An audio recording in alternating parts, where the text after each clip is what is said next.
Hi, I'm Greg Borgon. Welcome to Truth Be Told. This video is about expectations against reality. Some people live in an alternate reality. Their narrative is fed by fictional perceptions of their own making. Basing one's life on pursuits on this alternate reality produces expectations impossible to meet. If one bases their perceptions on truth, however, and expectations are adjusted accordingly, the outcome is much more positive, depending, of course, on the dedication of the one who is pursuing a reality grounded in truth. The Bible is clear that we're to live our lives based on truth. It says in John 8:31 and 32, the truth will set us free.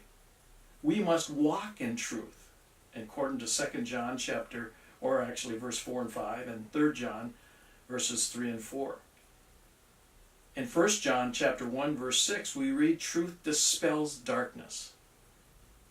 And finally, we find out in John 14 verses 6 and 7 that Jesus is the truth. Let's look at a formula that helps describe the relationship between reality and expectations and the result they may produce. The degree to which we experience S in this formula depends on the relationship between R and E. Our perception of reality and the formulation of our expectations based on that reality is crucial to a sense of satisfaction or significance or success we enjoy. Looking at satisfaction as the preferred outcome, the degree to which our expectations are less than or equal to reality will determine the degree to which we enjoy satisfaction. Stay with me now. Looking at the formula mathematically, we can see that if reality is met with expectations that either match or approaches but doesn't exceed reality, we'll enjoy satisfaction to its maximum. In other words, if S equals 1, and R equals 2, and E equals 2, then our satisfaction will be measurable. If R is 2 and E is 1, in other words, our expectations are adjusted just below reality, we can expect great satisfaction in the outcome. So if reality is met with expectations that exceed reality, we will experience less than a satisfactory outcome. To the degree, of course, our expectations exceed that reality. In other words, let's assume for a second that our reality is represented by 1 and our expectations by 2.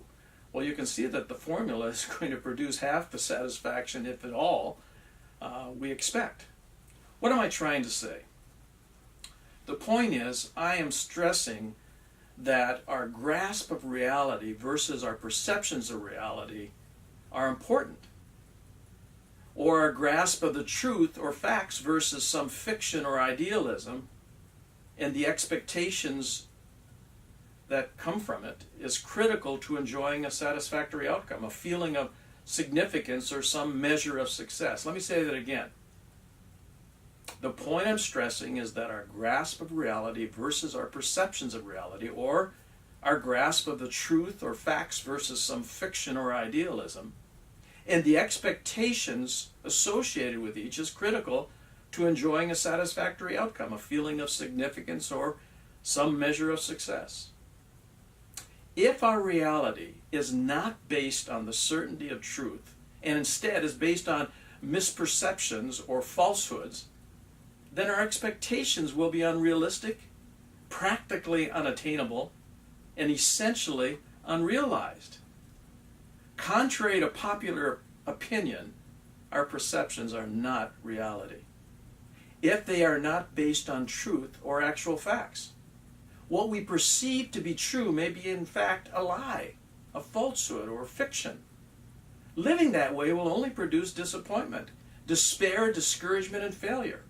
An alternative reality we were talking about that has no basis in true reality. For instance, telling a child he or she can do anything if they just simply put their mind to it and apply themselves is a misperception at best and a lie at worst. expectations adjusted to this falsehood will result in utter frustration, adversely impact one's self-esteem, and curtail one's motivation going forward. The truth is that we can become all we are capable of becoming based on our innate talents and wiring. The circumstances we're experiencing, the legitimate limitations we encounter, and the opportunity that presents itself, if we apply ourselves accordingly. Let's say we fully comprehend how God has wired us, and that an opportunity presents itself that resonates with our wiring or falls within the realm of our potential. Our reality at this point is true given the facts as we know them. Two options are possible. Number one, we adjust our expectations to this reality and therefore have a reasonable chance to enjoy success in the pursuit of that reality. Or two, we place expectations on ourselves that exceed reality and therefore will meet with disappointment and failure. No matter how hard I try and apply myself, I'll not become a stellar mathematician. I just don't have the aptitude for it. I can add, but when it comes to other types of mathematics, I'm not good at it. That's just the way it is. I struggled through high school with algebra, geometry, and trigonometry. I was never any good at it, no matter how hard I tried. Some people are gifted that way, not me.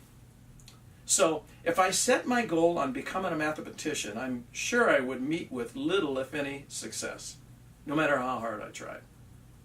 Being a stellar mathematician is not a reality for me. I have other talents and gifts that I could pursue with a good chance of succeeding based on my wiring. Reality based on truth will help us determine the universe of possibilities for us.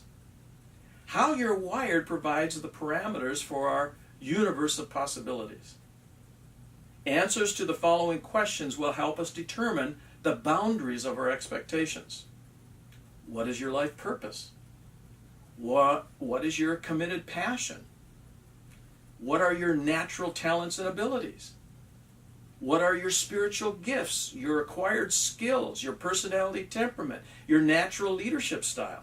What are your biblically informed beliefs and values? What are your life principles? What legacy do you hope to leave? What contribution do you hope to make? What will remain of value after you're gone? Accurate and truthful answers to these questions will provide a solid foundation on which to build reality as to what is possible and what is not. What can we learn from all of this? It is very important that we know the facts, the truth of the matter, and that our grasp of reality is based on truth. Otherwise, our misperceptions of reality will set an unrealistic threshold. Our expectations based on an unrealistic threshold will meet with failure.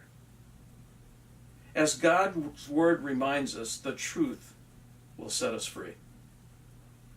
Do you have a grasp of reality, or is your life based on fiction? Are your expectations based on reality? How has God wired you, and how can it be applied to reach a realistic objective? Given your innate and inborn abilities, what goals are realistic for you? Until next time, may you experience God's blessing and realize your fully ordained potential.